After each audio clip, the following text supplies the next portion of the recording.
اس سے لطف اندوز ہو سکتا ہے. عبادت گزاروں کے لیے مکہ کا قیام اعلیٰ اور عشق والوں کے لیے مدینہ کا قیام اعلیٰ. عشق کا یہ سفر مساوات کا سبق دیتا ہے.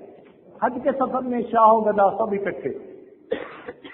دیکھیں دنیا کا امیر ترین انسان ہو وہ بھی احرام کی 2 چادریں, اور غریب ترین انسان ہو تو احرام کی 2 چادریں. تو مساوات عملی سکھائی گئی, خالی باتیں ہی نہیں, مساوات عملی کا درس دیا گیا.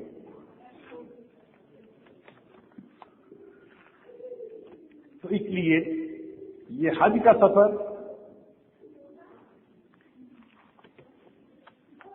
رابطے کا سفر.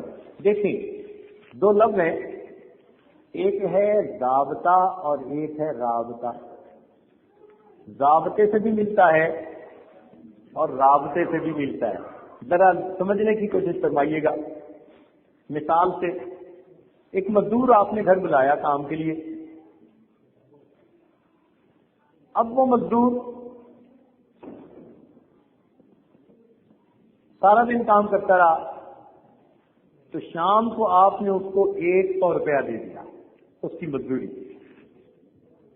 یہ تو ہے ضابطہ.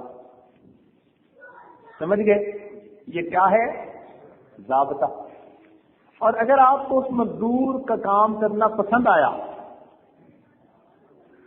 اور آپ نے اس سے بلا کر حال احوال پوچھ لیے کہ سناؤ بھائی کہاں رہتے ہو, کیا حال ہے, اور وہ کہے جی کہ میں فلاں جگہ رہتا ہوں, میں تو آج کل بہت محنت کرتا ہوں, کام کر رہا ہوں, اس لیے کہ میں ایک ہی بیٹا ہوں ماں باپ کا, اور میرے سر پر ذمہ داری ہے, میری ہمشیرہ جوان ہے اور اس کی شادی کرنی ہے اور میرے پاس ابھی انتظام نہیں.